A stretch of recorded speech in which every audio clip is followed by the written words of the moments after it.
Welcome to A White Woman in Distress. I'm Amber, your host, and this is a special mini-series dedicated to unknown persons. Over time, remains have been found or bodies of those who are remembered only as Jane or John Does. These nameless victims, the unidentified souls who left behind stories that have yet to be told. In each episode, we'll explore the details of their disappearances, any mysteries surrounding their deaths, and the efforts to uncover their identities. Though they may be forgotten by many, we are here to shine a light on their cases. If you recognize any of the photos or details, please reach out to the local FBI, NamUs, or your local authorities. This content may include sexual assault, murder, violence. Listener discretion is advised. Please hang out, tag along, and let's get started. Today, we're going to go over a young boy who was found near a Florida pond in 1972. He was stabbed and left without a name, and it still haunts investigators over 50 years later.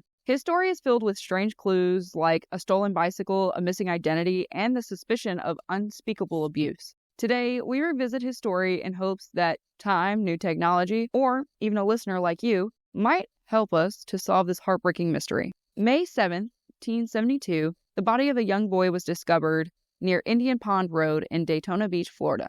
He was partially nude. His body was decomposing and was found in a shallow pond just 3 miles north of Highway 92. It is believed that his death occurred 3 to 4 days prior, and his body bore the violent signs of a brutal murder. He had been stabbed to death, and near his body, investigators found a maroon and white striped short-sleeved shirt, gray tweed pants, and a blue denim jacket. His clothing, though disheveled, suggested that the boy wasn't homeless or a runaway. He wore brown socks and black loafers with a silver belt buckle on the side, and in his pockets was a leather black wallet containing $6.17. Intriguingly, there were traces of paint flecks on the wallet, hinting that the boy might have been somewhere connected to the location involving paint before his death. The most unusual item found at the scene was a green 10-speed Schwinn bicycle reported stolen just days earlier in New Smyrna Beach, Florida, which was like a neighboring town. How the bike ended up with the boy's remains is one of the many unanswered questions in this case. The John Doe was estimated to be between the ages of 11 and 14. He stood around 5'2", and he would have weighed approximately, give or take, 120 pounds. And he had dark brown hair, medium-length, wavy hair. Though he appeared typical for a boy in the early 1970s, something about his situation was strikingly unusual. His pubic region had been shaved, which was a chilling detail that suggests the possibility of abuse before his death. Further examination revealed more about his medical history.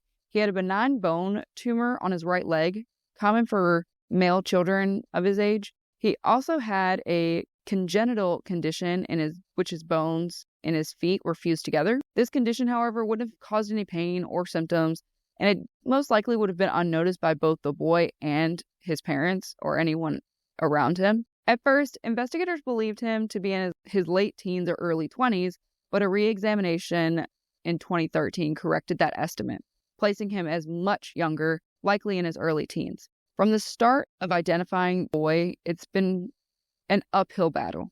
Attempts to collect his fingerprints in 1972 were unsuccessful, and despite exhuming his body in 2013 to recover a DNA sample, the results were insufficient for profiling, which I'm not sure how that happens, but that's just what the information said. So without usable DNA or dental fillings to work from, investigators faced a challenge to put a name to this boy. In 2015, chemical isotopes testing confirmed that he was likely born in the United States, but it also yielded a little something else.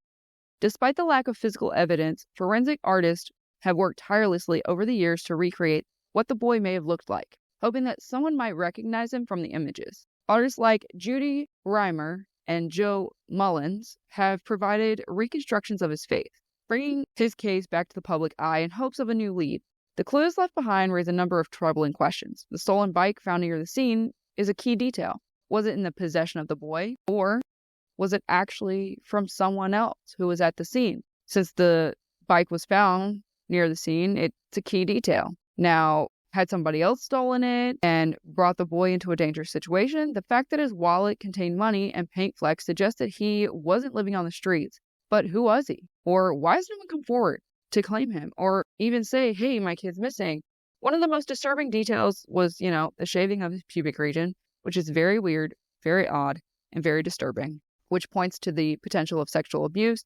While investigators have not been able to definitively confirm this, it's a dark possibility that adds to the tragedy of his death.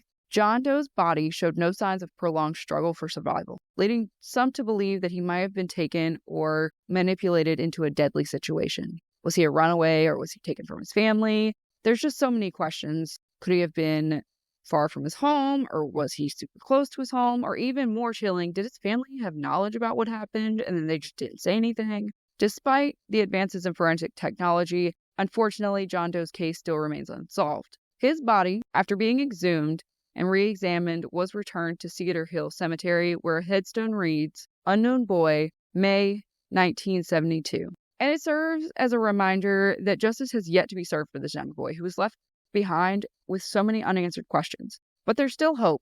There's always hope, right? Like, every day we're advancing and they're making advances in forensic genealogy or the possibility of a witness coming forward. And their hope is that one day this could lead to a revelation in the case. Investigators continue to search for answers, and though the boy's DNA has yet yielded a breakthrough, his case hasn't been forgotten. And if you or anyone you know has information about this unidentified boy in Volusia County in 1972, please contact the Volusia County Sheriff's Office or the National Center for Missing and Exploited Children. Even the smallest details could help us solve this case and return this boy to his home and allow him to be laid to rest properly. Thank you for listening to today's episode. If you found today's story interesting or you just want to help spread the word, please like, share, subscribe.